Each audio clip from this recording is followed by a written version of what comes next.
Desde 1967, en Avantika nos hemos especializado en brindar soluciones integrales para laboratorios de control de calidad, medio ambiente y educación, medición y control en línea y salud.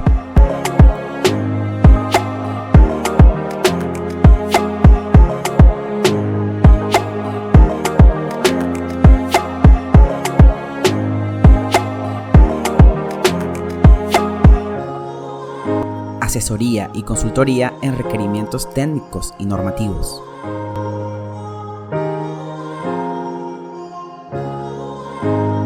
Construcción de laboratorios.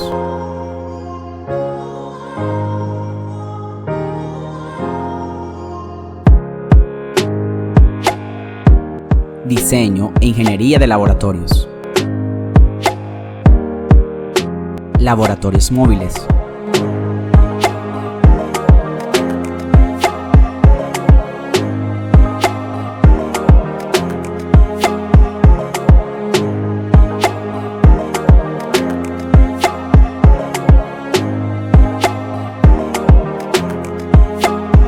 Laboratorios modulares.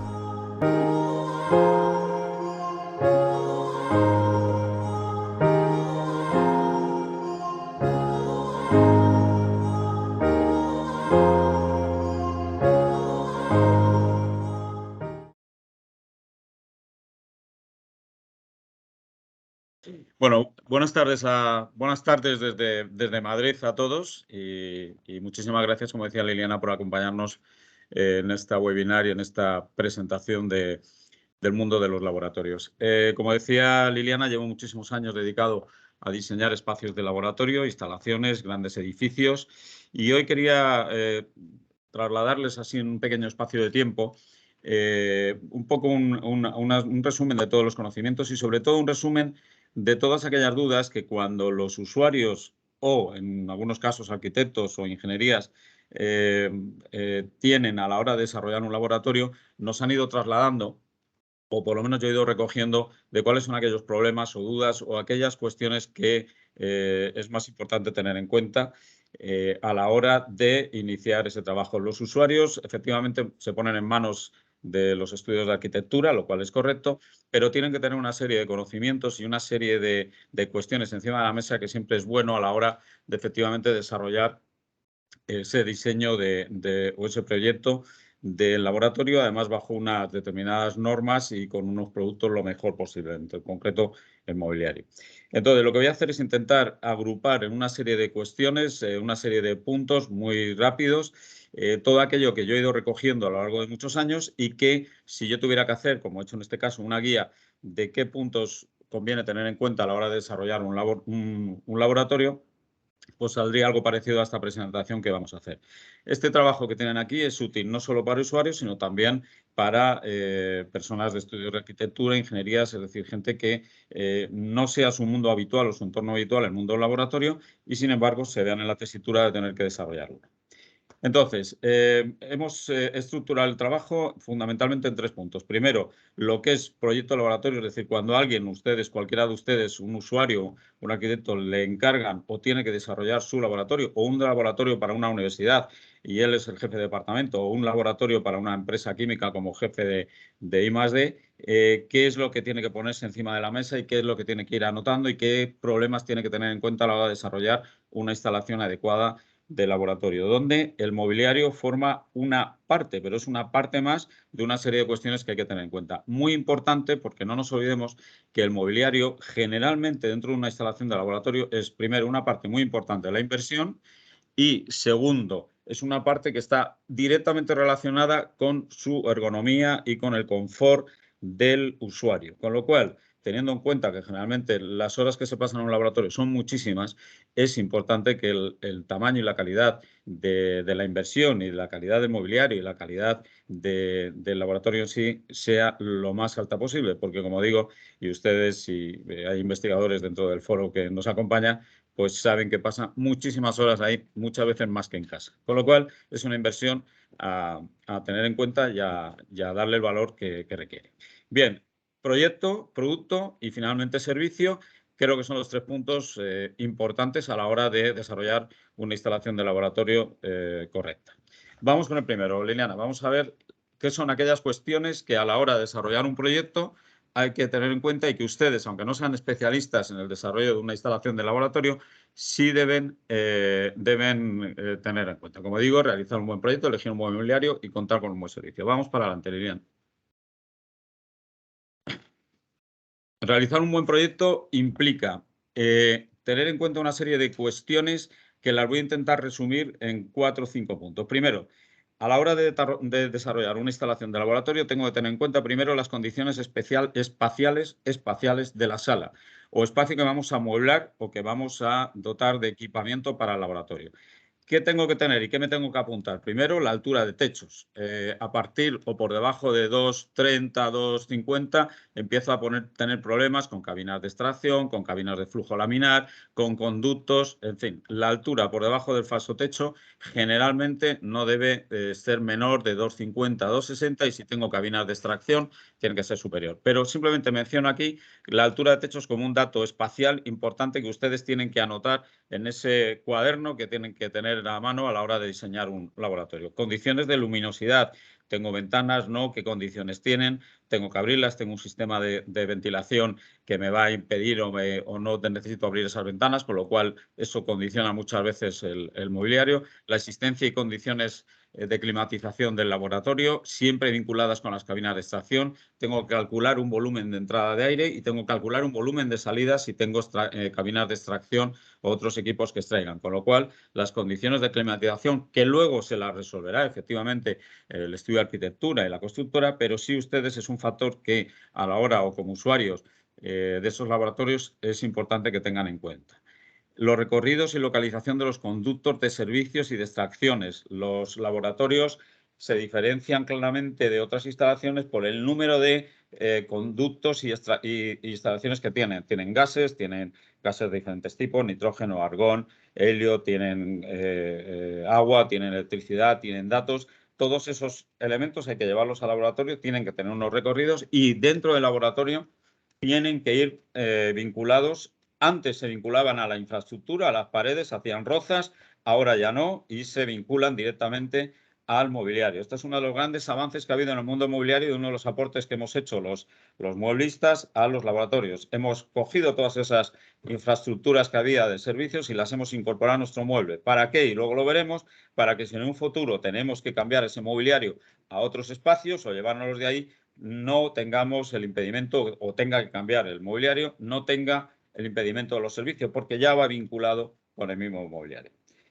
¿Qué más cosas tengo que tener en cuenta? Fundamental, los trabajos que se van a realizar en el laboratorio. Esto parece de perogrullo, obviamente, pero no es tan obvio, porque esos trabajos que muchas veces llevan realizándolos de forma sistemática personal de los laboratorios, cuando tienen que poner esos flujos en claro, les cuesta más. Es decir, llevan tanto tiempo haciéndolo de una misma forma que el determinar esos recorridos dentro del laboratorio muchas veces les cuesta. Yo por experiencia sé que muchas veces desde una tercera persona, desde alguien que lo ve fuera y que estudia esos trabajos, es mucho más fácil el ver esos flujos y el ver esos recorridos de trabajo.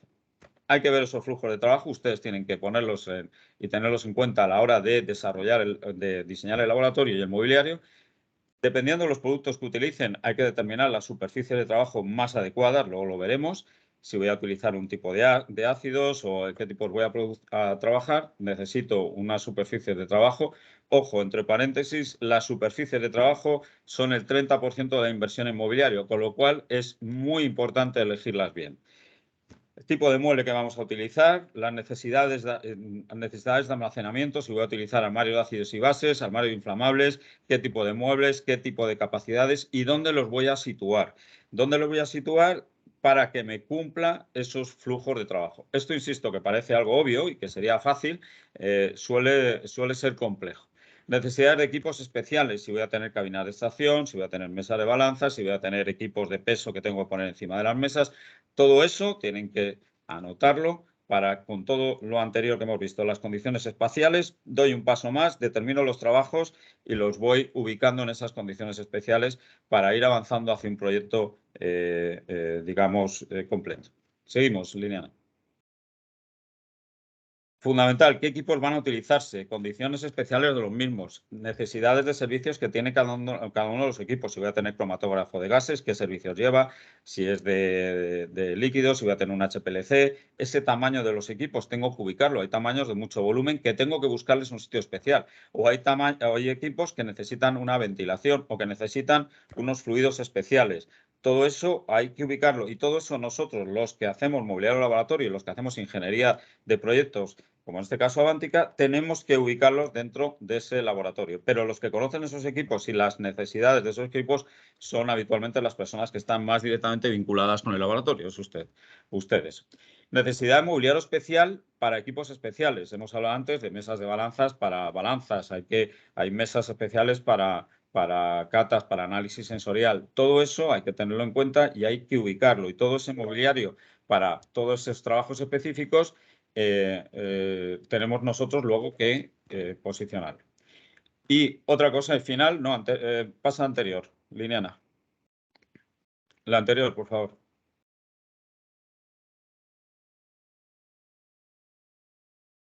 Bueno, sencillamente, la anterior, el último punto de la anterior proyección es una cosa muy, muy importante y es tener en cuenta las personas que van a trabajar en el laboratorio. Número de personas, tienen que tener sus puestos de trabajo, su flujo de trabajo de cada una de ellas, sus movimientos, qué movimientos son repetitivos, cómo se les puede hacer más cómodos. Si tienen que hacer un movimiento repetitivo 50 veces, pues de ir de un sitio a otro, pues intentar aproximar los sitios. Las condiciones de accesibilidad especial. Hoy en día, contemplar un laboratorio sin unas condiciones de accesibilidad para una persona que pueda trabajar en una silla de ruedas o con unas condiciones especiales de accesibilidad y de ergonomía, pues obviamente hoy en día es obligado tenerlo en cuenta. Y sobre todo si tratamos con universidades, esto tienen que tener un sitio de trabajo especialmente destinado, igual que cabinas de extracción, especialmente destinado para personas con problemas de accesibilidad, en silla de ruedas, y que necesiten conceptos de ergonomía distintos. Hoy en día la media de altura de la población ha subido. Las medidas y las regulaciones de las mesas tienen que adaptarse a esa nueva ergonomía, a ese nuevo tipo de persona y de altura que tenemos. El confort es fundamental.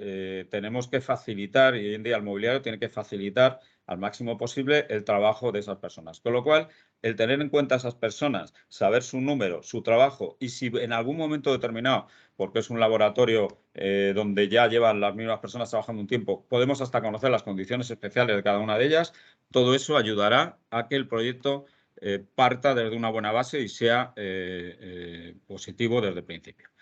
Adelante, Liliana. De lo anterior, vamos a desprender un proyecto de amueblamiento que resuelva todos estos aspectos, pero además cumpliendo unas condiciones dimensionales y de situación. Todo lo que hemos visto anteriormente, nosotros lo vamos a poner en un mobiliario cumpliendo normativas de distancia entre mesas y cabinas de extracción, distancias de anchos y alturas de mesas. Hay diferentes normas en cuanto a DIN de altura de mesas, dependiendo de los trabajos que se van a hacer, los anchos si son mesas centrales o murales, la disposición de servicios y redes de suministros, ubicación de motores de extracción, donde van, la creación de zonas de almacenamiento. Todo eso es lo que nosotros desde Avántica y desde Romerotec les vamos a plasmar en ese proyecto, sobre el cual luego, lógicamente, es mucho más completo, o sea, el proyecto y el laboratorio va a ser mucho más completo. Yo siempre digo una frase que aprendí hace muchos años y es que todo el tiempo que se dedica a un proyecto evita errores posteriores, que resumiéndolo y para que les quede un refrán al respecto de eso, es mejor medir 2 veces y cortar una.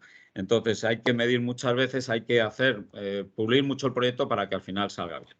Bien, ya tenemos ese proyecto y ahora vamos a ir viendo lo siguiente punto, Liliana. Esto es un ejemplo de proyecto, esto es lo que al final nosotros hemos desarrollado. Hemos recogido todas las ideas que hemos hablado antes, hemos tenido en cuenta las personas, las condiciones espaciales, hemos tenido en cuenta los fluidos, los techos, las alturas y generamos algo parecido a lo que hay ahí. Es un ejemplo típico de un laboratorio donde ya los nuevos sistemas, hoy en día prácticamente todo se hace en Revit para trabajar en BIM. Y lo que sacamos es un 3D ya bastante elaborado como el que hay ahí para que ustedes puedan situarse digamos, en esas imágenes de laboratorio ya muy cercanas a la realidad. Pasamos. Eso llevado a un 2D nos llevaría a un proyecto similar a este, donde esto nos es útil a nosotros pues, para valorar, y es básicamente lo anterior en otra proyección. Todo esto completa, junto a un presupuesto y una estimación y una memoria y unas especificaciones, lo que es un proyecto completo de laboratorio, donde lo más importante es la participación de todos ustedes. Nosotros lo único que hacemos es coger sus ideas, sus necesidades y ponerlo, digamos, dentro de unas normativas y dentro de un conocimiento de determinados elementos de mobiliario que solucionan los problemas que ustedes nos van a trasladar. Pero insisto, aquí lo más importante de todo este trabajo es la colaboración de ustedes. Pasamos, Liliana. Esto es un alzado, es otro prototipo de proyecto. Cualquiera de las versiones podemos dar. Adelante. Una vez que hemos hecho eso, insisto, la importancia que tiene el mobiliario, aparte que forma directamente y está directamente vinculado con su confort, con el confort del usuario, pero aparte de eso, elegir un buen mobiliario es muy importante porque, aunque es una inversión, digamos, importante dentro de lo que es el gasto total de un laboratorio, es que es una inversión muy a largo plazo, generalmente. Con lo cual, muchas veces el gastarte un poco más merece la pena porque la durabilidad y, como vamos a ver, algunos conceptos de pasar de un mueble a otro o tener una calidad de mayor calidad tiene una relevancia enorme. Las necesidades que se producen hoy en día en un laboratorio distan mucho de las que se producían hace años. Todo ha cambiado. El mundo del laboratorio ha cambiado terriblemente. Yo me acuerdo todavía de los mecheros Bunsen. Ya no se ve ningún Bunsen. Ya hace 4 días los estábamos viendo. La química de agua, de fluidos, cada vez está más extinguida. Los equipos cada vez son más completos, hacen más funciones, con lo cual se van eliminando. Hoy en día un laboratorio con muchos gases es casi difícil de encontrar. Hace 4 días era muy común. Todo ha ido cambiando y, sobre todo, el mundo de los equipos cambia de forma continuada. Cada X tiempo cambian todas sus líneas de equipos. ¿Eso qué quiere decirse? Que la primera condición que tiene que tener un buen mobiliario, y es en lo que ustedes tienen que basar su preocupación a la hora de elegirlo, es que sea flexible. El mobiliario debe ser adaptable y fácilmente modificable para adaptarlo a nuevas necesidades. Para ello debe contar con las siguientes características. Antes de entrar en ellos, muy importante, recuerden los laboratorios que había hace años hechos en concreto, con superficies en baldosa, todo eso que no tenía ninguna flexibilidad, que estaba el día que se hundía, que había que quitarlos, estaba igual que el primero que se había montado, todo eso ya no se hace y no debe hacerse. Hoy en día, y lo vamos a ver, son sistemas que permiten hoy tener un mobiliario, desmontarlo mañana, generar otra zona de mobiliario, cambiarlo, llevármelo a otro lado para incorporar ahí en ese espacio donde había mobiliario un nuevo equipo que acabamos de adquirir y que tal. Necesitaremos nuevos servicios, más bases eléctricas, más bases de datos. Todo eso ha cambiado muy rápidamente, pero más va a cambiar todavía a partir de ahora. Con lo cual, flexibilidad. Para hacer flexible un mobiliario tiene que contar las siguientes características. El primero, el sistema constructivo debe estar basado ya no en estructuras fijas, ya no en concreto, ladrillos, nada de eso, sino en estructuras modulares, autoportantes y modificables. Luego vamos a ver un ejemplo. Pero, insisto, estructuras modulares que hoy las monte y mañana pueda cambiarlas. Y que sean perfectamente modificables. Luego lo veremos y lo hablaremos en la parte de certificado. No se preocupen ustedes de que es que eso me tiene que aguantar 300 kilos. Cualquier estructura hoy en día hecha tiene que cumplir unas certificaciones, con lo cual garantiza que tiene unos baremos de resistencia y, sobre todo, hoy en día los materiales aguantan ese peso. Y si no, hay estructuras especiales para ese peso. Con lo cual, tenemos que estar trabajando forzosamente de cara a un futuro con mobiliarios, con estructuras modulares, autoportantes y modificables. Preferentemente con forma de C para evitar las patas delanteras y que me permita sistemas de muebles abajo, tanto colgados como con ruedas. Siguiente, los muebles. En esa flexibilidad y en esa movilidad, los muebles tienen que ser móviles, tanto con ruedas o desplazables. También los veremos luego. Pero lo del mueble fijo, que determinábamos y que poníamos el tablero encima y que ese mueble estaba ahí para el resto de la existencia del mobiliario, eso es de antaño y eso ya no se hace ni se mete en ningún proyecto así. Y ustedes no deben hacerlo porque, insisto, sus laboratorios cambiarán con muchísima frecuencia a partir de ahora. Los servicios tienen que poder, servicios siempre hablo de gas, electricidad, datos, tienen que poder aumentarse fácilmente en número y en forma, tanto los eléctricos como gases de agua. Todo lo que era anteriormente, insisto, no son laboratorios de concreto, que cambiar una base de enchufe era una auténtica tragedia o había que hacer una roza en la pared, hoy en día todos esos servicios van incorporados al mobiliario y llevan sistemas de canales y galerías de servicio donde incorporar mañana 2 bases eléctricas o 3 grifos más es totalmente sencillo y lo puede hacer la persona de mantenimiento del propio laboratorio. El mueble debe estar preparado para todos esos cambios de servicios, para que mañana un equipo requiera una toma de gas que hoy no tiene y la pongamos a hacer fácilmente sin obras. La altura de la mesa, fundamental. Debe poder adaptarse a las nuevas condiciones de ergonomía de los usuarios, nuevas alturas, condiciones de accesibilidad, personal con silla de ruedas. Todo eso tenemos que estar en nuestro mobiliario, en concreto la línea nuestra Aerotech, resuelve todo eso. Tenemos mobiliario que ustedes pueden regular la altura de esas mesas, hacer un puesto de trabajo alto hoy, de trabajar de pie, bajarlo hasta una altura de 35 centímetros. Todo eso se tiene que poder mover, los muebles tienen que moverse, la estructura de las mesas tienen que poder moverse, los estantes tienen que poder moverse. Es decir, todo hoy tiene, cualquier mobiliario que ustedes elijan a partir de ahora, tiene que ser totalmente flexible y readaptable, pero además en un alto porcentaje por ustedes mismos. Finalmente, como digo ahí, los estantes de las mesas, luego lo veremos, deben de poderse regular. Vamos a ver algunas fotos de lo que acabo de decir. Esto es un sistema de estructura con pata de forma de C, que está señalando ahí Liliana. Como ven, no tengo nada por delante. Todo el mobiliario me ha montado en esa estructura. No hay nada fijo. Esa mesa yo podría desmontarla de ahí y llevármela a otro laboratorio. Podría desmontar la mitad de la mesa para meter un equipo ahí. Podría elevar la mesa para meter un frigorífico debajo. Podría bajarlo, como vamos a ver luego, para poner equipos de altura que me sea cómodo trabajar. Puedo tener sistemas estructurales como arriba a la derecha con forma de O, en vez de este de la izquierda es con C, el de arriba o eliminar, como ven en la foto de abajo a la derecha, el sistema es un sistema que no lleva ningún tipo de estructura, como ven, es simplemente una galería de servicios en las mesas centrales, este de aquí abajo a la derecha, y no tengo ni patas ni tengo nada. Pero todo eso son sistemas estructurales. Todo va dentro del mueble y ese mobiliario yo lo puedo modificar, lo puedo cambiar. No hay nada de concreto, no hay nada, y sobre todo no hay nada rígido en todo ese sistema. Todas estas estructuras son móviles. Y como ven, la estética es bastante más, digamos, tiene una estética muy potente. Vamos a pasar. Con primer concepto, como hemos visto, sistemas estructurales, muevo las mesas, las puedo mover, flexibilidad. Siguiente, muebles. Como ven, a la derecha, a la izquierda tengo muebles con ruedas, el sistema fácil, y si tengo sistema con estructura con C, como ven arriba a la derecha, puedo tener muebles colgados y, muy importante, esos muebles colgados que sean desplazables, deslizantes en la longitud de la mesa, como tengo abajo. ¿Por qué? Porque eso me permite adecuar los muebles a mi necesidad de espacio y a la necesidad de que hoy estemos trabajando 2 y mañana 3, y me permite tener todos los muebles alineados. Entonces, muebles flexibles. Hemos visto estructuras, mobiliario flexible. Seguimos, Liliana. Sistemas de servicios flexibles. Esa galería que está señalando Liliana a la izquierda es una galería, un canal eléctrico por el cual yo canalizo las líneas de electricidad y voz y datos y en el cual yo puedo ir añadiendo fácilmente nuevas bases eléctricas. Con lo cual, si mañana necesito 3 bases eléctricas, el de mantenimiento ustedes cortará ahí e irá añadiendo progresivamente bases eléctricas. O puedo añadir grifos como tengo allá abajo. Pero todos los servicios van, como ven, incorporados dentro de la mesa. Y si ven aquí debajo de la mesa, lo que se ve es un panel cerrado. Ustedes no ven ningún servicio, ninguna tubería ni nada.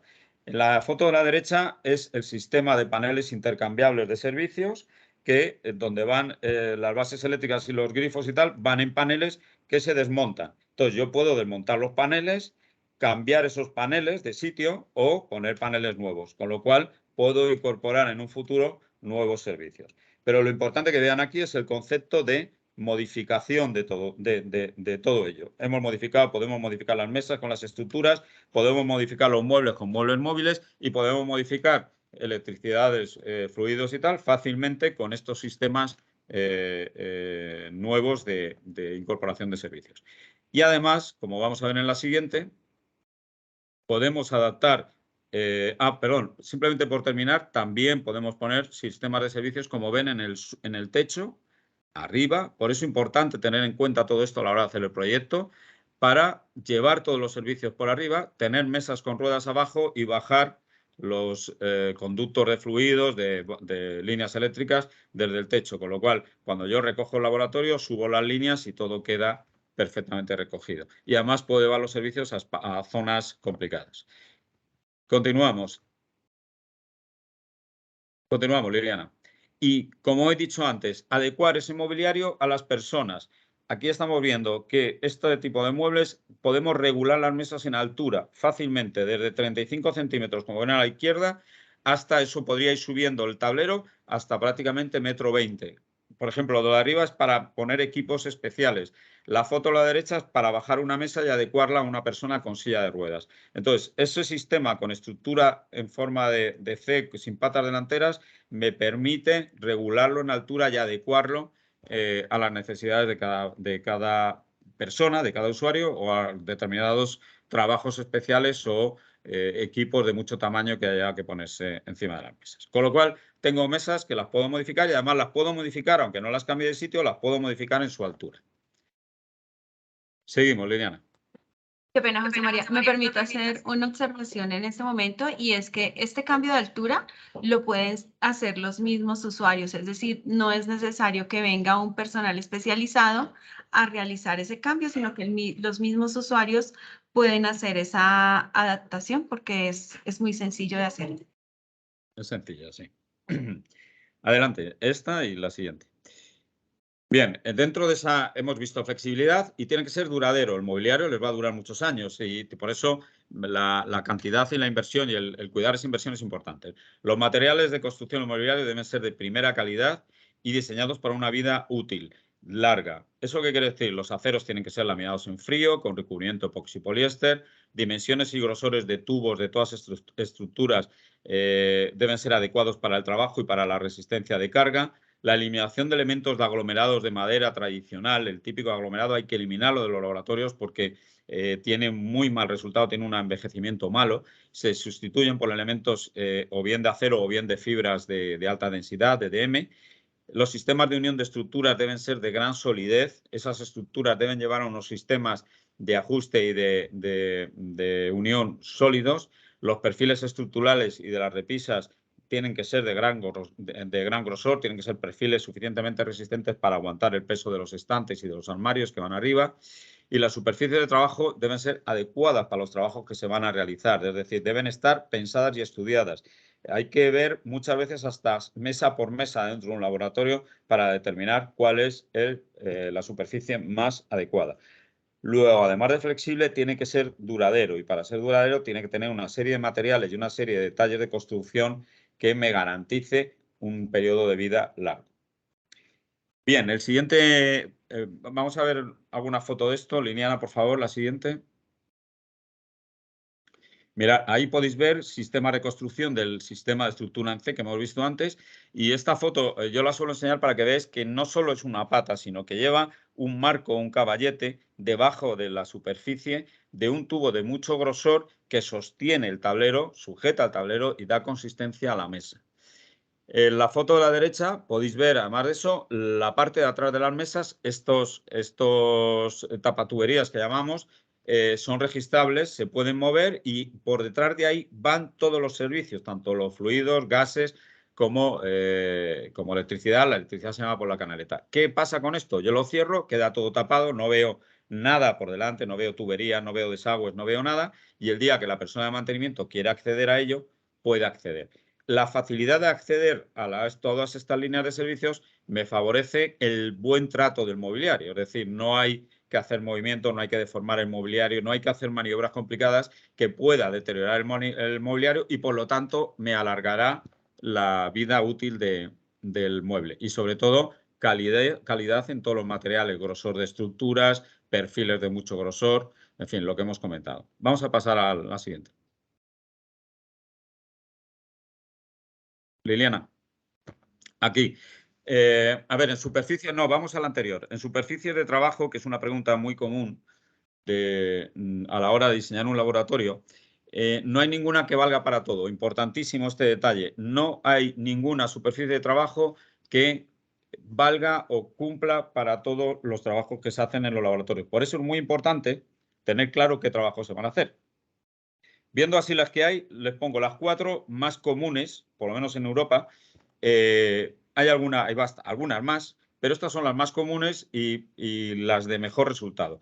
La de arriba lo he puesto a modo testimonial, es una superficie para determinados tableros en acero, para determinados laboratorios en acero inoxidable, que vale para determinados trabajos, laboratorios de análisis de control, zonas de hospitalarias y tal, pero no es un laboratorio no es una superficie de mucha utilización. La derecha es el gres continuo. Siempre hablamos de tableros de 20 milímetros de grosor, de 2 centímetros de grosor. El gres continuo es el tablero, en principio, que mayor resistencia química tiene. Pero tiene sílice y, por lo tanto, hay algunos elementos, algunos ácidos que lo atacan. Pero, en general, su carta, digamos, de resistencia es muy elevada.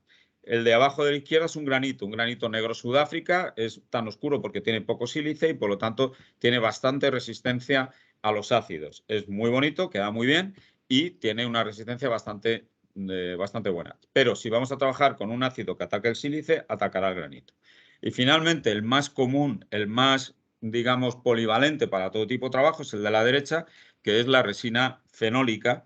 Y la resina fenólica en 20 milímetros de grosor. Hay 2 variantes, una con mayor resistencia química y otra con mayor resistencia mecánica. Y es un material que se manipula muy bien, que se emplea en muchísimos tipos de laboratorio y que funciona muy bien. Lo más importante de esto es que no todos los laboratorios tienen que ser del mismo material. Hay que ver qué productos se utilizan cada uno de los laboratorios e inclusive, como tiene mucha repercusión en el precio, si solo se va a trabajar ácidos agresivos en una mesa, pongamos un material caro en esa mesa. Pero no pongamos un GRES para poner un ordenador encima o un equipo encima, como desgraciadamente muchas veces vemos. Entonces, hay que estudiar, y esto hay que estudiarlo con ustedes, los usuarios, darles unas probetas de estos materiales, que ustedes las prueben y determinar cuál es el mejor material. Bien, sigamos. Y finalmente, para un buen laboratorio, un buen mobiliario y un buen laboratorio, tiene que ser ergonómico ese mobiliario. ¿Eso qué quiere decir? Elementos móviles y adaptables, ya los hemos visto, a las condiciones físicas de cada usuario. Puertas con aperturas totales para evitar accidentes, cajones con extracción total con autocierre, eliminación de patas delanteras. Todos esos detalles están enfocados a conseguir su confort, el confort del usuario. Y a la hora de elegir ese mobiliario, tienen ustedes que tenerlos en cuenta y ponerlos en su, digamos, en su cuadro de valoración del mobiliario a la hora de comprarlo. Todos estos detalles, insisto, son los que al final, junto con la estética del propio mueble, forman parte de ese global que es el confort, el ambiente de su laboratorio. Entonces, son importantes que los tengan en cuenta. Vamos a ver algunas fotos de ellos para que me entiendan. Creo que nos hemos dejado una. Bueno, bien, pasamos directamente.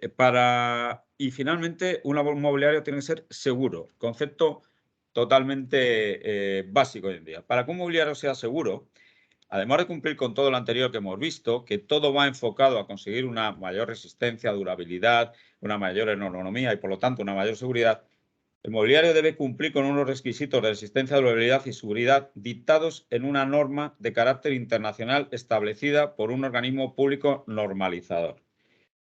Bien, vamos a hablar aquí, es decir, qué elemento hay o qué certificación hay que me garantice o que por lo menos me quede tranquilo de que ese mobiliario es seguro. Pues hay una serie de normas que dictan, muy importante, organismos públicos normalizadores. Es importante destacar esto porque un organismo público normalizador no es una asociación de fabricantes. SEFA es una organización de fabricantes. Una asociación de fabricantes es como una asociación de amigos o es una asociación de fabricantes o de aficionados al mundo de los toros. Para que una norma tenga carácter normativo, debe estar establecida por un organismo público normalizador, no por ningún tipo de asociación de fabricantes o empresas que están dedicadas al mundo del mobiliario y que entonces, lógicamente, van a sacar una serie de recomendaciones que favorecen su propio producto. Cuando hablamos de garantizar la seguridad de un mobiliario, estamos hablando de cumplir unas normas que establece un organismo público normalizador y, por lo tanto, en muchos casos, generalmente internacional. Pasamos a la siguiente. Vinculado con el mobiliario de laboratorio, la normativa de mobiliario de laboratorio más exigente hoy en día es la establecida por el Comité Europeo Normalizador.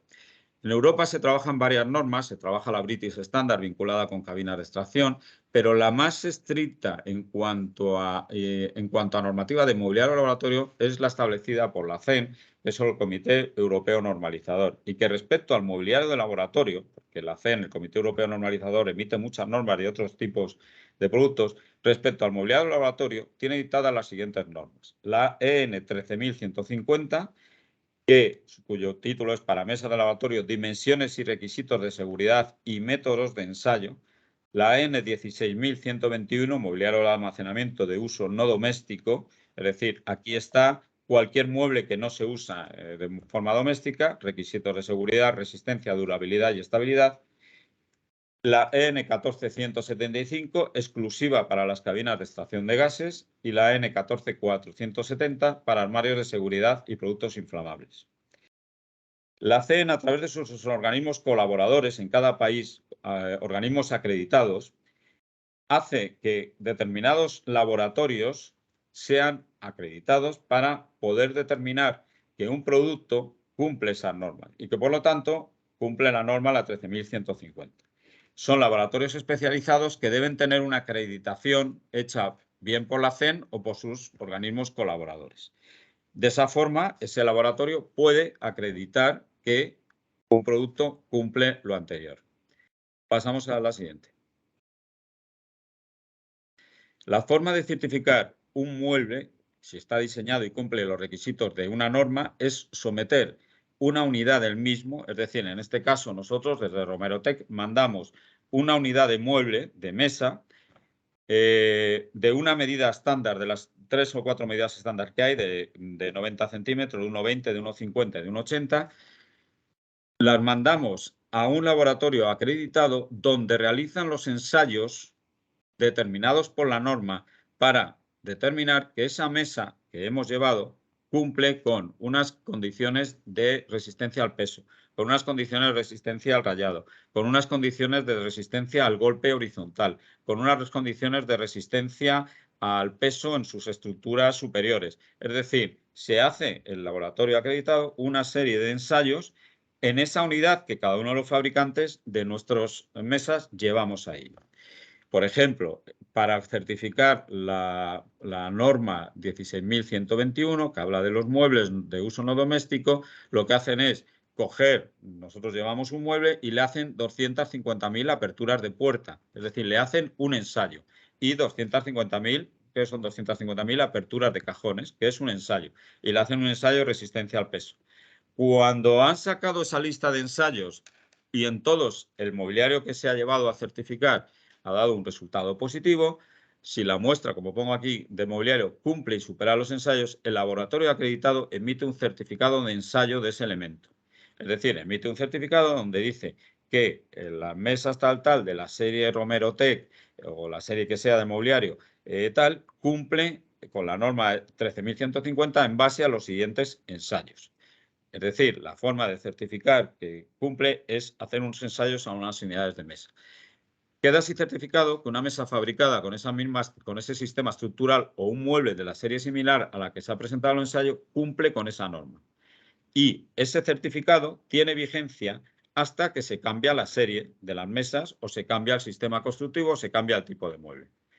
Con lo cual, importante, garantizar la seguridad del mobiliario. Es aconsejable, muy aconsejable, que se cumpla, que el mobiliario cumpla con una norma determinada por un comité, establecida por un comité, un organismo internacional normalizador, y la forma de demostrar eso es que un laboratorio acreditado, en todos los países hay algún laboratorio acreditado por el Comité Europeo Normalizador, determina que ese mobiliario ha cumplido unos ensayos establecidos por la norma. Con eso se emite un certificado que es el que el fabricante debe presentar de sus muebles. Certificar hoy el mobiliario de un fabricante de forma general no solo es incorrecto, sino que no existen laboratorios de ensayo, no existen laboratorios acreditados que puedan hacerlo. Ni en España ni en el resto de Europa, porque nadie certifica, aunque yo sé, y algunos de ustedes sabrá que circulan algunos certificados de producto, nadie certifica un producto de forma general, una gama entera de forma general. Ni en el mundo del mobiliario laboratorio, ni en el mundo del mobiliario de cocina, ni en el mundo de ningún tipo de vinculado con el mobiliario. Entonces, tenemos que certificar, por un lado, las mesas con la 13.150 y la forma de hacerlo es hacerle una serie de ensayos que están determinados por la norma. Solo así tendremos claro que esa línea de mobiliario, esas mesas que estamos adquiriendo, cumplen con esa norma. Ese certificado tiene que ser público y tienen que presentarlo pues en las licitaciones o donde sea. Y esto es la forma que cubre el último punto que estaba viendo del mobiliario, que es la seguridad y que el mobiliario sea un elemento seguro de trabajo. Bien, por mi parte nada más. Hay una parte de servicios que te pediría, por favor, Liliana, que hablaras de la importancia, y tiene mucha relevancia, del servicio que finalmente, en este caso, tanto Avantika y, por supuesto, en colaboración con nosotros, damos posteriormente a la montada de la instalación, es decir, al mantenimiento, al servicio técnico y, sobre todo, a la proximidad con ustedes. Liliana, te dejo que lo expliques tú. Muchas gracias, José. Claro que sí, muchas gracias, José María. Bueno, en cuanto a la parte de servicio, Avantika le ofrece a nuestros usuarios algunas posibilidades en cuanto al tiempo de instalación, en cuanto a la forma de instalación, y tenemos también lo que ya les hemos mencionado, que es el servicio de laboratorios llave en mano. Esto incluye la construcción del laboratorio y la dotación de los mismos. Creo que es importante recalcar en lo que las imágenes que hemos podido ver, la limpieza y la pureza que se ve en el diseño, es decir, lo que evitamos en todo momento es que se vea todo el cableado, toda la tubería y demás. Nosotros como factores agregados a nuestro servicio, pues ofrecemos, número uno, la posibilidad que tienen ustedes de contar con un equipo de profesionales interdisciplinario, como les mencionaba, que está dispuesto siempre a trabajar de la mano con ustedes y a tener en conocimiento de todo, cada momento del proceso.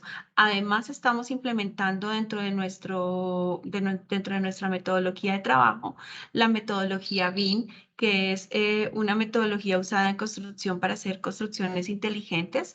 BIM significa Building Information.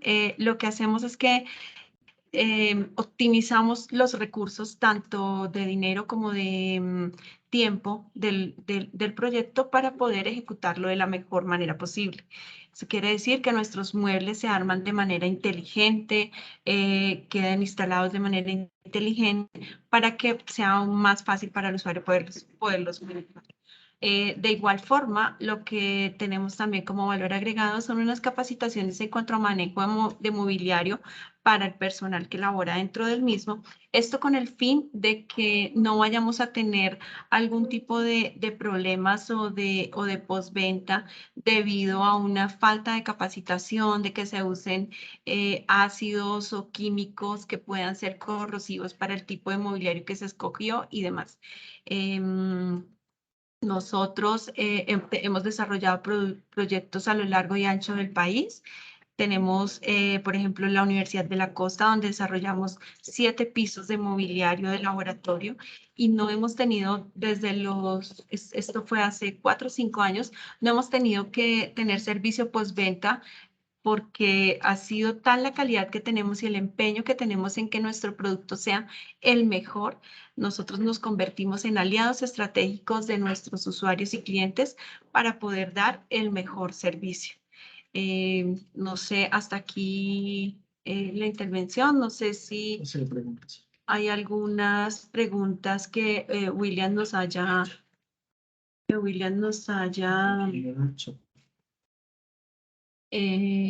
voy a revisar acá en el chat. Cualquier inquietud que tengan, con muchísimo gusto. Estamos Buenos tanto días. José Hola, María. Liliana, qué pena. Hola, Diana, listo, gracias. Bien, mucho gusto a todos. Mi nombre es Diana Arrieta, yo soy la directora de mercadeo. Quería hacer de pronto aquí ya el punto de la parte de las preguntas. Recibimos algunas preguntas por el chat, ya se van a estar administrando por medio de la persona que nos está ayudando, William Peralta. Y también vamos a habilitar los micrófonos para que las personas que así lo desean puedan levantar la mano y hacer las preguntas que consideren necesarias. Entonces, les pido permiso, ya les habilitamos la información.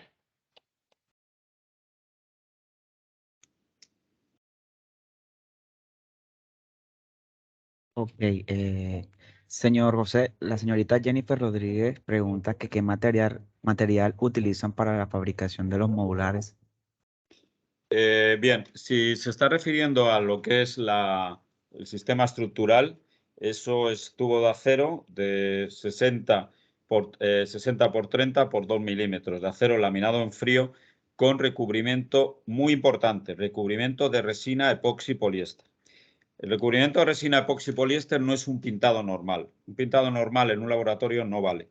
El recubrimiento es una resina que se seca al horno y que le confiere a esas estructuras, igual que si fuera el mobiliario metálico, ahora hablamos de ello, les confiere una resistencia para ambientes químicos, condensaciones y ambientes de laboratorio complicados. Entonces, muy importante, tubería, pues, tubo de acero soldado de 60 por 30 por 2 milímetros de grosor, recubierto de acero laminado en frío. El laminado en frío lleva una serie de tratamientos para evitar oxidaciones posteriores, y el recubrimiento tiene que ser resina epoxi poliéster.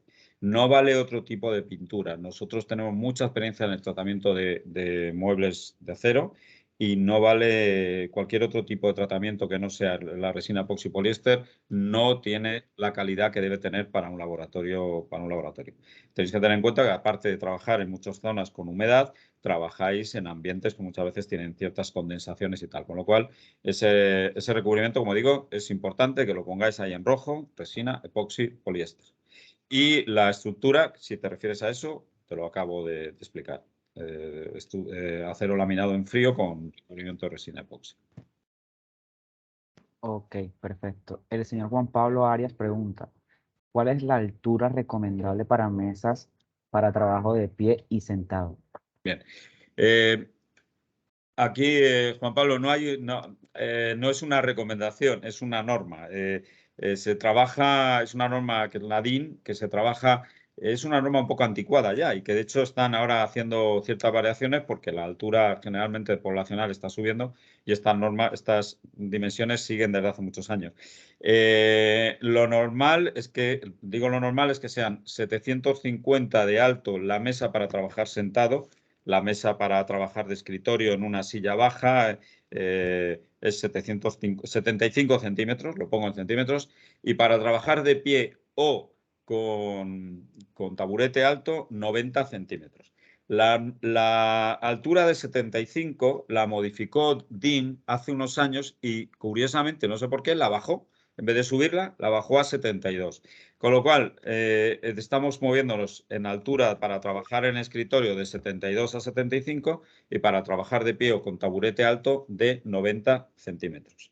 Como ya he dicho, en la línea Aerotech nosotros eso ya lo que hacemos es irlo modificando porque nuestras mesas permiten regularse en altura. Pero como norma, y para que, digamos, lo deje, como digo, escrito en rojo, 75 o 72, entre 72 y 75, y 90 para trabajar en taburete alto o de pie. Cabe anotar que esta altura se está regulando, dado que estamos siendo más altos. Están siendo más altos. Cierto. Dentro de poco la volverán a cambiar, seguro. Efectivamente. El señor Emiro tiene una pregunta. Señor Emiro, ¿puede activar el micrófono y hacerla sin ningún problema? Hola, buenos días. Buenos días. Habla Emiro Medellín de Aqualia Latinoamérica. Ajá. Mucho ¿Cómo les va? gusto. Mucho gusto. ¿Hay algún costo aproximado por metro cuadrado en cuanto a un proyecto llave en mano o varía mucho? Las Pues varias, sí, Lina. gracias. Las variaciones están realmente dadas porque hay que determinar cuáles son las implicaciones mismas del laboratorio, cuál es el espacio. Definitivamente tenemos que tener espacios de ventilación y demás, y todo esto tiene que entrar a hacerse como el avalúo en cierta forma para poder resolver cuál es el costo. Pero digamos que un valor así aproximado por metro en este momento no lo tenemos, dado que nosotros hacemos, nuestros proyectos son casi que personalizados y de esa manera tratamos de acercarnos más al cliente. En todo caso, si usted tiene algún tipo de laboratorio sobre el que quisiera tener alguna cifra o algo, con muchísimo gusto lo recibimos y lo revisamos. Sí, si me permites, para que, por explicarlo claramente, porque hay muchas, esta es una pregunta que me han hecho cientos de veces. Le voy a decir así en breve variables que modifican mucho una cifra de laboratorio. Por ejemplo, el tipo de superficie de trabajo. De que sea de grés continuo a que sea de una resina fenólica, puede haber en el laboratorio o por metro cuadrado un 30% de diferencia de precio. Le pongo un ejemplo. Si lleva muchos grifos y muchas instalaciones o muchas bases eléctricas, los tendidos, instalaciones y tal, dependiendo del número que haya, lógicamente sube. Si hay cabinas de extracción o no hay cabinas de extracción, los conductos incrementan mucho el precio del laboratorio. El número de muebles es distinto tener un mueble a tener toda la parte debajo de las mesas muebles. Si voy a llamar a equipos caros como armarios de seguridad, que son caros, de inflamables y tal. Me refiero que hemos intentado, y yo ya llevo muchos años intentando establecer, porque para nosotros sería muy cómodo, dar unas cifras estimadas. Pero créame, caballero, que no lo consigo. No le encuentro la base que pueda ser fácilmente aplicable. ¿Qué es lo que hacemos? Algo mucho más sencillo. Nosotros tenemos sistemas de valoración rápida que podemos ejecutar un proyecto muy rápido que le puede dar una cifra estimada.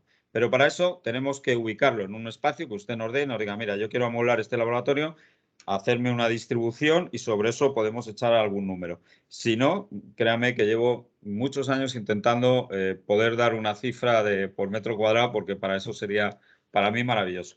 Pero no es posible porque hay muchas variantes dentro de un laboratorio. Vale, gracias. Ya. Es que como estamos adelantando un proyecto de remodelación, entonces sería bueno como tener ciertos datos de valores. Claro, Pero bueno, pero como le digo, nosotros con gusto le podemos colaborar. Tenemos, digamos, herramientas que nos hacen poder hacer una valoración aproximada del proyecto para que lo podamos revisar y trabajar. Usted nos puede enviar los datos por correo. En todo caso, una vez más les recomiendo, por favor, llenar el link de asistencia para nosotros poder comunicarnos con ustedes.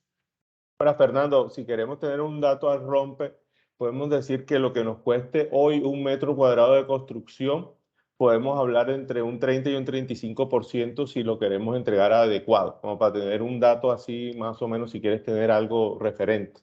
Entre un 30 y un 35% de lo que valga un metro cuadrado de construcción en el día de hoy. Gracias, ingeniero.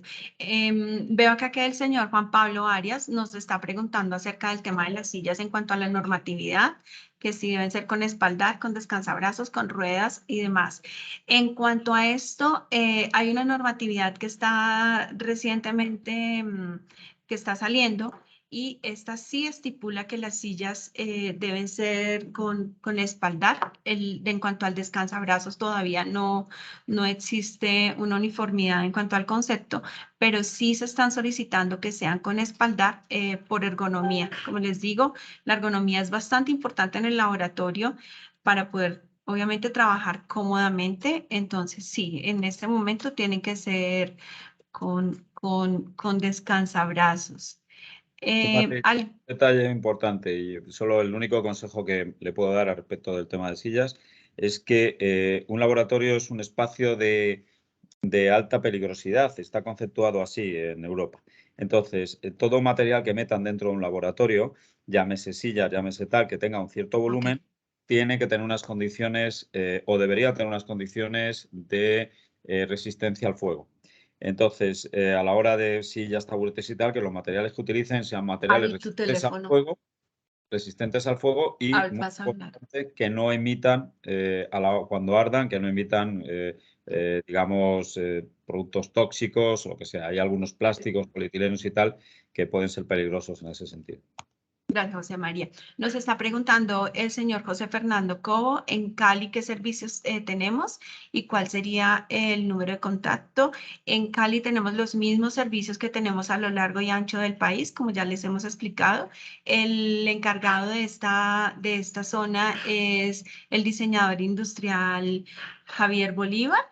Ya Javier en este momento les va el número del teléfono, él le contesta por chat, señor José Fernando. Me preguntan acá que cuando hablaba que se envía un mueble estándar para las pruebas, ¿es fuera del país o Colombia ya tiene un ente certificador? Las certificaciones de las que estamos hablando son certificaciones emitidas por órganos reguladores europeos.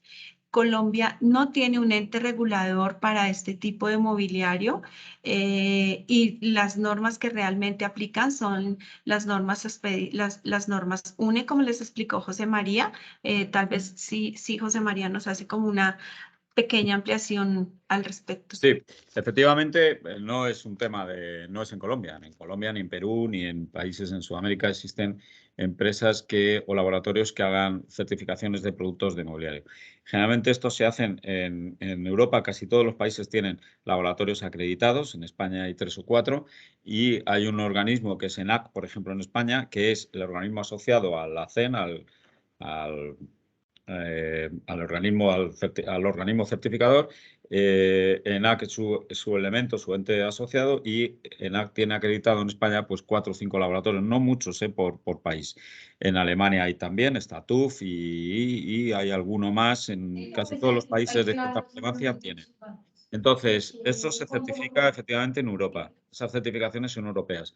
En Estados Unidos hay una certificación que es para las cabinas, que es la SRAE, que es para las cabinas de gases, pero no hay una certificación tampoco de mobiliario.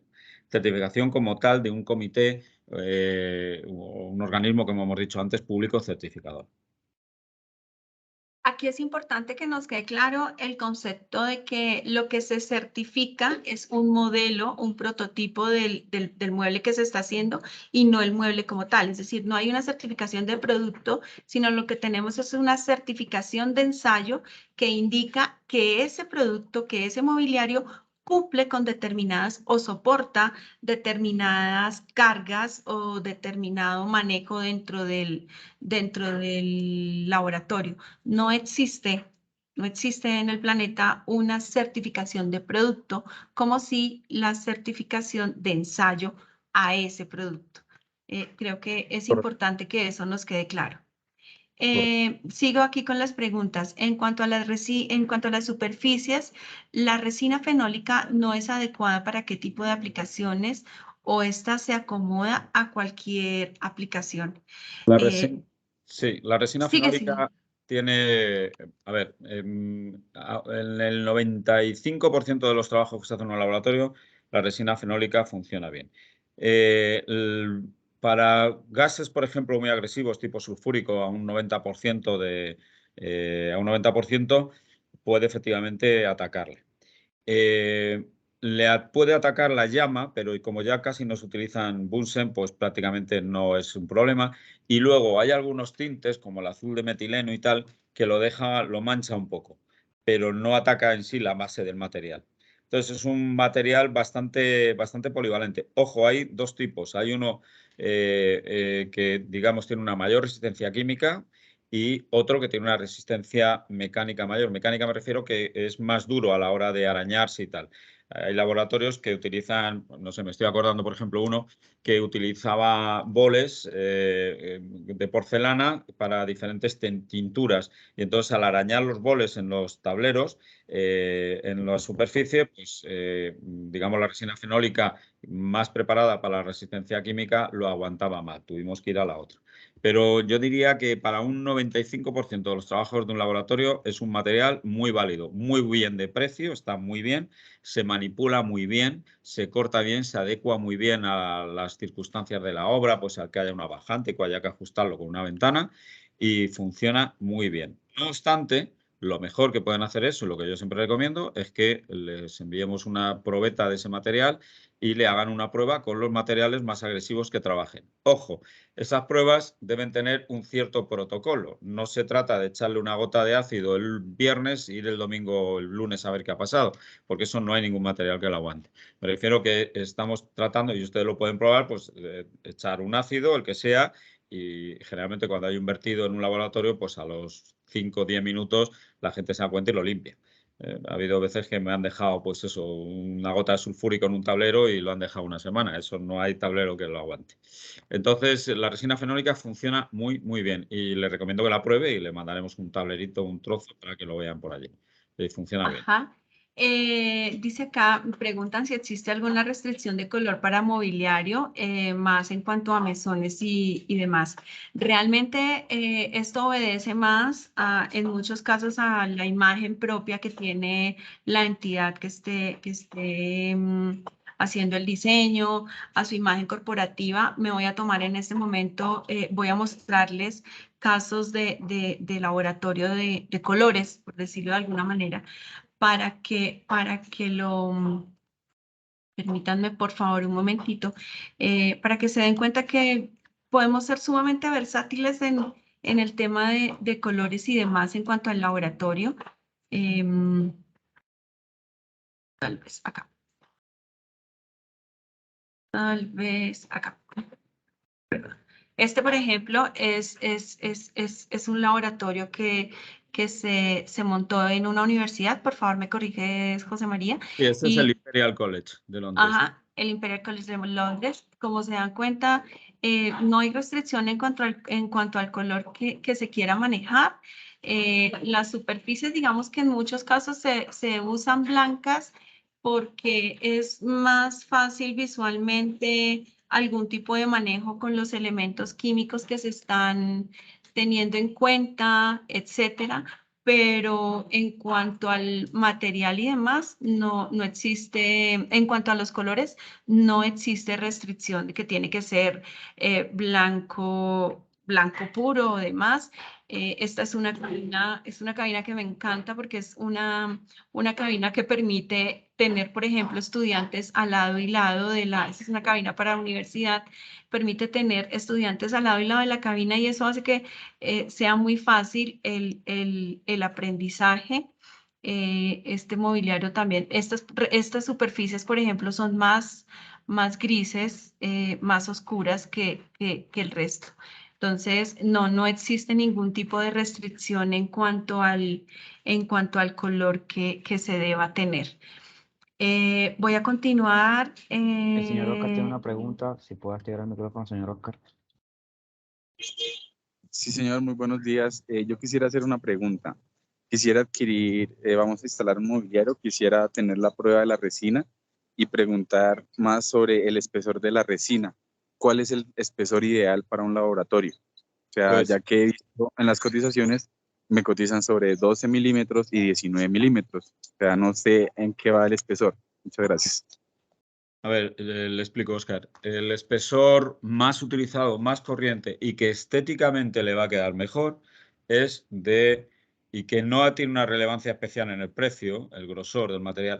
La resina fenólica es en 20 milímetros, en 2 centímetros de grosor. ¿Por qué?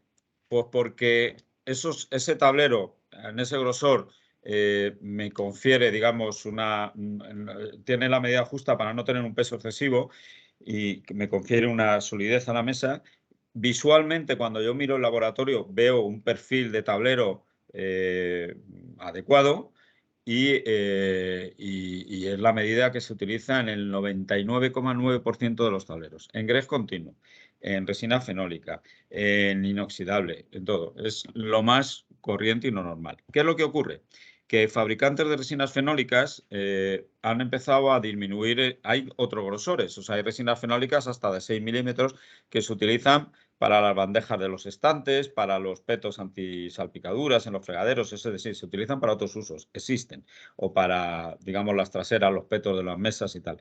Pero para sí, las superficies de trabajo, le recomiendo 2 centímetros, porque además estéticamente le da una visual al laboratorio. Este, por ejemplo, el laboratorio que tiene detrás en la foto Liliana, es esa alma negra, esa línea negra, es el grosor y son 2 centímetros.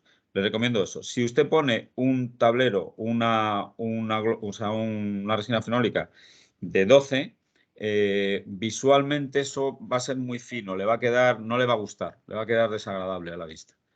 ¿Eh? Entonces, mi consejo, 2 centímetros, 20 milímetros, sin ninguna duda. Ok.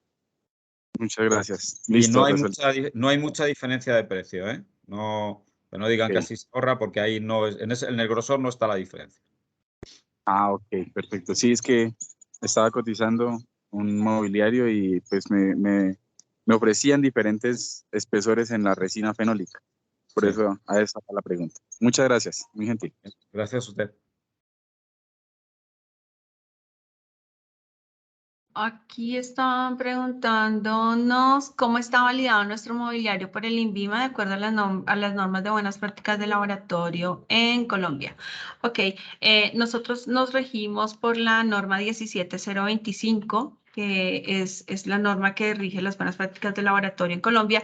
Sin embargo, en cuanto a mobiliario, no existe una norma como tal que indique que se debe usar determinado grosor de superficie o que la estructura debería ser de tal manera o algo así. Esa es la razón por la cual recurrimos a las normas europeas, que son las de más alta calidad, las más exigentes y pues las que nosotros cumplimos y son las que se están validando en este momento.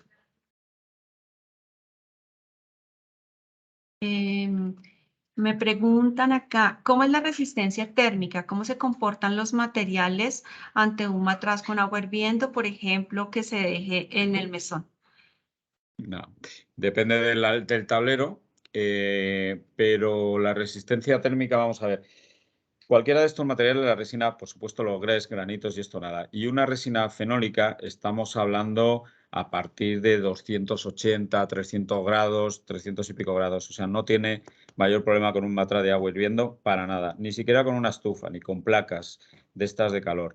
¿Qué es lo que le puede atacar a una resina fenólica? Que un bunsen se gire y la llama toque directamente con el material.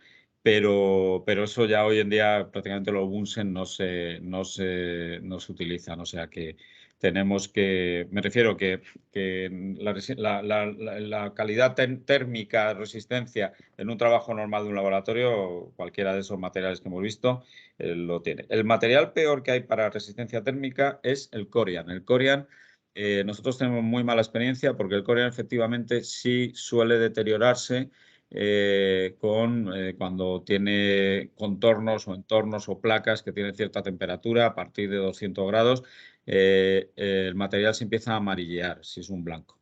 ¿De acuerdo? Ok, aquí ya nos están preguntando, ¿se usan resinas acrílicas en mesones? Sí, una cosa, Liliana, una cosita. Me he quedado con la pregunta de Óscar, creo que ha dicho. Hay una solución en cuanto a los grosores de tableros que a lo mejor es la que están planteando y que se puede plantear, y es utilizar un tablero de un menor grosor y cantearlo en los frontales. Es decir, el cantearlo y ponerle una pieza para que estéticamente, es decir, la calidad del material, la resistencia al material en 12 milímetros, en 6 o en 20 es la misma, porque es un material que lleva una placa que cubre de unas micras. Lo que yo estaba diciendo, ¿por qué utilizamos grosores de 20, de 2 centímetros? Por la cuestión estética. Bien, es cierto es que si lo que hacemos es poner al de 20 un recanto por la parte de abajo, en todo el frontal, pues obviamente la cuestión estética se soluciona. Es decir, la calidad, la resistencia química del material da igual que sea en 12 milímetros, o sea, que en 20, es la misma. Lo que yo le hablaba es de la cuestión estética dentro de un laboratorio, ¿no? Ahí sí, depende ya la relevancia que le quiera dar. La calidad del material es lo mismo y la durabilidad del material va a ser la misma, porque el material es igual en 12 que en 20, pero sí tiene la diferencia lógicamente estética. Si eso lo salva con una, digamos, un reborde. Un reborde, pues solucionado. Sí, Es que me queda ahora desafortunadamente pensando. en Colombia tenemos en este momento el problema con tema de importaciones y demás, y el costo sí se ve afectado. Es una solución. Nos preguntan acá que Señora sí Liliana, se... discúlpame, Señora. quiero aportarle un poco también a nuestro invitado que estaba consultando respecto a las normas INVIMA. Como usted bien lo dijo, las normas INVIMA no especifican o reglamentan como tal, solo es una serie de un checklist o una lista de chequeo que se enfoca más a lo que es la infraestructura, que el espacio cumpla con las dimensiones mínimas, con las dimensiones máximas, con el acceso para intercambio de aire entre los sistemas de extracción, los sistemas de refrigeración, y que el mobiliario cumpla con las dimensiones y con los espacios apropiados para la correcta transición del personal dentro del laboratorio. Las normas en vivo se enfocan más hacia lo que es infraestructura. Gracias, Liz. Bueno, finalmente nos dicen acá, ¿se usan resinas acrílicas en mesones o eso ya no se usa? Nosotros hemos implementado últimamente algunas resinas acrílicas, aunque ya no es del común. Sin embargo, si el cliente así lo requiere, nosotros hemos hecho algunos, pero hay otros materiales que son más resistentes, más estéticos y posiblemente con una mejor relación precio-beneficio, costo-beneficio. Pero sí se siguen usando. No sé si hay alguien que tenga otra pregunta. Les agradezco nuevamente llenar el link de asistencia para poder enviarles las memorias, para poderles estar enviando información acerca de nuevos estándares en mobiliario y demás, que es importante que lo vayan teniendo en cuenta a medida que van desarrollando su proyecto de laboratorio. Puede ser que no lo tengan en la cabeza para este momento, sin embargo es importante que vayan estando al día cuando vayan a sacar el mobiliario. Una vez más les indico, tenemos un ejecutivo para la zona norte, un ejecutivo para la zona centro, que es Liz. Entonces, no sé si en este momento les voy a... En este momento les voy el teléfono con el que se pueden comunicar, el teléfono con el que se pueden comunicar con Liz, que es la ejecutiva de la zona norte. Dígale loco, desde no me... Es el 304-554-4282 y su correo electrónico es mobiliario2@avantica.com.co. Igual lo vamos a escribir aquí en el chat para que ustedes lo tengan como a la mano.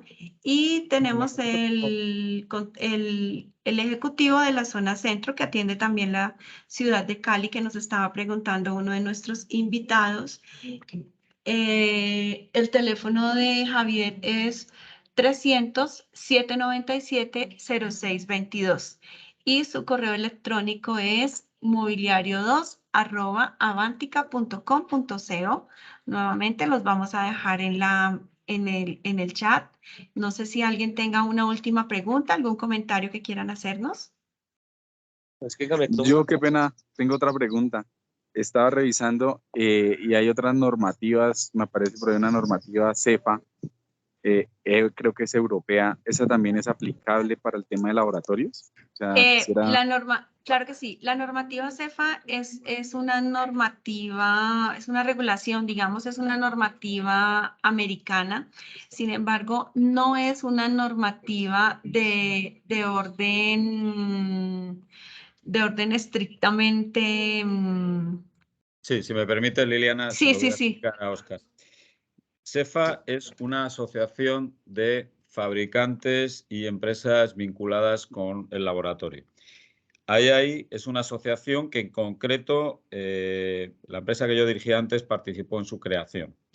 Entonces, es una asociación donde se han juntado una serie de fabricantes de muebles, algún fabricante de algún otro equipo, es decir, una serie de empresas vinculadas con el mobiliario, con los laboratorios, y es una asociación que se reúnen una vez al año y que generan no unas normas porque no tienen carácter de organismo público, no pueden emitir normas, no pueden cumplir normas, no pueden hacer cumplir normas, sino lo que hacen son recomendaciones. Es decir, Óscar, si usted y yo nos juntamos mañana y decidimos hacer una asociación de personas vinculadas con el laboratorio, usted hace muebles y yo hago mesas, y determinamos que usted que hace un mueble azul y yo hago las mesas rojas, sacamos una norma donde decimos que es aconsejable y se recomienda que los muebles sean azules y las mesas rojas.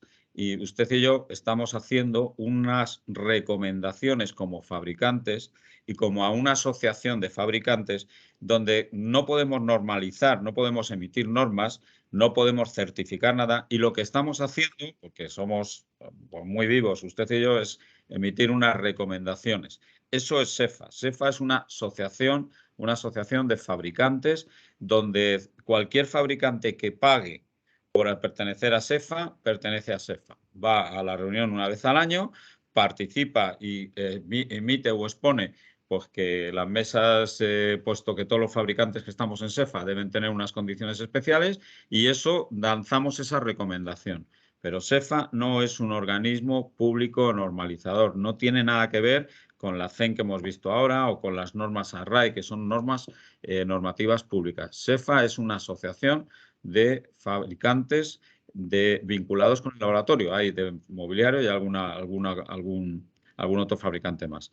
Entonces, pertenecer a SEFA es tan sencillo como pagar la cuota, pertenecer a ello y ya está. Y entonces, ¿qué es lo que hace? Emite unas recomendaciones, obviamente enfocadas al producto que los fabricantes que están en SEFA fabrican. Es algo así como una autorregulación, es como una autorregulación. SEFA no es como un ente normativo internacional realmente. Es más una asociación de fabricantes. Eso es. No, es una asociación de fabricantes. Y lo digo con conocimiento de causa porque digo, la empresa que yo dirigí participó en su creación. Entonces, lo que le estoy diciendo es así de cierto. Entonces, si quieren garantizar, tienen que ir a normas emitidas por organismos públicos certificadores y que son organismos, además, que no están vinculados con ningún tipo de fabricantes, ni asociaciones, ni nada de nada. Son organismos públicos. En este caso, nosotros, como empresa europea, estamos con la CEN. En Iberoamérica, en Sudamérica, no hay ninguna normativa, ni en Estados Unidos, salvo para las cabinas de gases, que es la RAE. SEFA es una asociación de fabricantes que se junta una vez al año y emite ni siquiera es normas, son recomendaciones, porque ellos no pueden emitir normas. No sé si me he explicado. Sí, muchas gracias. Es que estaba revisando y ellos catalogan, por ejemplo, diferentes tipos de normativa, decirlo, bueno, o reglamentaciones para el mobiliario, por ejemplo, CEFA, bueno, ahí tienen ciertos números, ¿sí? Sí, CEFA 8, CEFA 8, Exacto. CEFA 10, esos son los años de la creación, cada año emiten un librito de recomendaciones, me parece que están en la CEFA 13 ahora. Creo que sí. Y lo que dicen es que, bueno, pues están dando recomendaciones respecto a, lógicamente, sus fabricados. Sí, al tipo de materiales que se deben usar para los laboratorios. Esa era mi pregunta. Entonces no que se deben usar, sino los que ellos como asociación tienen. Exacto, y recomiendan cómo lo fabrican y todo. Bueno, esa era la pregunta. Mil gracias. Es que pues, muchas gracias. No la escuché, entonces es mejor aclararlo. Mil gracias a ustedes. No, además se lo agradezco porque es importante que se aclare. Es que generalmente esto genera mucha confusión entre los usuarios. Correcto, sí señora, porque pues como muchas personas ofrecen el tipo de mobiliario y ofrecen diferentes tipos de digámoslo así, normativa, entonces uno pues eso es lo que le genera a uno inquietud. Pero a claro, ustedes, precisamente esa era la finalidad de esta charla, poderles como abrir el panorama respecto a este tipo de cosas. Sí, muchas gracias a ustedes, de verdad, muy bueno todo. Dios los bendiga y que tengan un feliz día. Gracias. Gracias. Bien, solamente comentar una cosa, Liliana. Yo primero agradecerles a todo el mundo la atención y luego ofrecerme, como lo has hecho tú, los dos, a cualquier tipo de asesoramiento, a cualquier persona, no ahora vinculada a la webinar, sino más adelante, cuando les surjan las dudas. Como ha dicho Liliana, yo llevo 20 años, o bueno, realmente me has quitado unos años, te lo agradezco, llevo 32 años dedicados al mundo del laboratorio y me apasiona, con lo cual cualquier duda que les pueda surgir, cualquier historia vinculada con el laboratorio, dudas en cuanto a las paredes, techos, mobiliario, qué materiales utilizar, oiga, voy a utilizar un ácido de tal, qué material sería mejor o mejor, qué me recomienda, todo eso. A mí me encanta solucionar esos problemas. Trasládeselo, por favor, a través de Liliana y de su equipo. Y yo encantado. Igual que si hay que hacerles, como decíamos antes, una aproximación, un anteproyecto, el trabajar con ustedes sin ningún compromiso, porque luego las cosas hay veces que salen y otras que no, pues sin ningún compromiso estamos encantados por mi parte y estoy seguro que Avantika me secunda en ello. Entonces, Claro que sí. esta es nuestra profesión, lo hago encantado y me encantaría poderles ayudar, insisto, ahora, cuando les surja el problema del laboratorio o cuando sea. O sea, que me tienen a su disposición. Total. Igualmente por este lado, básicamente estamos para servirles a ustedes. Muy bien. Bueno, muchísimas gracias José María, Liliana y a todos los que participaron de este webinar.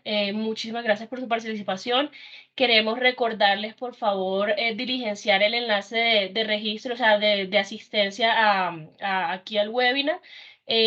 Una vez a las personas que llenen ese enlace, les vamos a enviar de vuelta de correo la información de las memorias que va a ser la presentación como tal que se mostró, junto con la grabación de este webinar. Y adicionalmente, todas esas consultas, preguntas, sobre todo y muy importante que nos digan todas esas dudas que tienen y si quieren más webinars de este estilo y de qué temas, nos los puedan compartir ahí. Para nosotros armar mucho más material y estarlos capacitando y aclarando todas esas dudas que es muy común en este entorno. Entonces, nuevamente, muchas gracias. Recordarles que estamos en la capacidad y tenemos ya la experiencia para todo lo que es diseño, construcción y montaje de mobiliarios. El equipo de Avantika, de Romero, estamos muy agradecidos por su participación. Que estén muy bien. Hasta luego.